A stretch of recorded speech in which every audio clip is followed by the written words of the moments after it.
Hi, Jerry. Okay, it is evaluation day, and here we are. I have your 6105 8110s from February 1972. You are the original owner of this watch.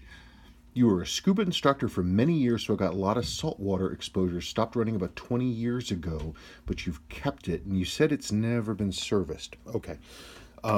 Yeah, it definitely got lots of saltwater inside of it. Not a ton. I've seen more, but we can see here, this is the movement ring spring. And when water gets in, say, through the crown, it'll wick its way around this spring right here, and it'll eat it up. This green stuff is corrosion, copper being pulled out of this winding weight.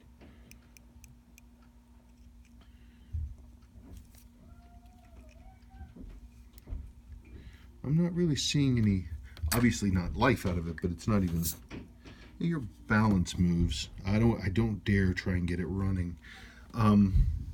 I believe the problem with moisture inside a Seiko, especially one of these, is just watches don't react well to moisture. It does all kinds of insidious damage. Here's an example. This is a 6105 8000. This watch was found by a metal detectorist. It had been buried when it was nearly new. And the moisture damage to the movement was so pervasive, I basically had to, and it looked about like this. I had to, the winding weight was worse. I had to replace basically every single moving part inside the watch, even stuff that initially I thought looked okay. I'm pretty sure this watch, that you did have this serviced at a certain point though. It's got a few peculiarities that are unusual for this time. It points to a late servicing.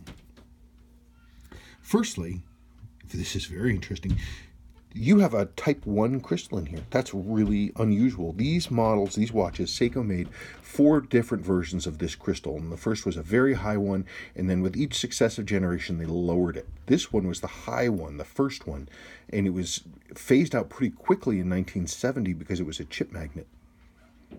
So somebody must have had one in their stores and they swapped it in for you, because that is what that is. That's a type 1. And they hadn't been made for 2 years by this point. Isn't that interesting? Also, but your handset. This is for a 61. This is for a 6139 chronograph. Seiko. It's a different model entirely.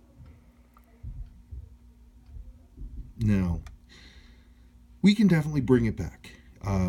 Looking through the crystal, I can see you've got salt crystals. You've got salt staining on the dial here. Your hash marks are going to be pretty faded. When I clean this dial, they're gonna go away. You can already see this printing here is going away. It just depends on, you said you basically wanted it functionally brought back. Okay, well, we just need to decide, you need to decide how serious you want to be about that. It certainly can be done. It's just a matter of how much you want to invest, and I'll give you a better idea of a ballpark of the base rates. But with water damage, I don't know where the final number will land, because I don't know how hardcore the damage is, and I won't until I'm inside. It's your original watch. Believe me, where there's a will, there's a way. If you wanna make the investment, I can make it happen. It's just a matter of whether you feel that investment is worth it. I'm glad you kept the watch. And I can certainly, there are all kinds of different options for what we can do to make it a runner again. There's other things that can be done.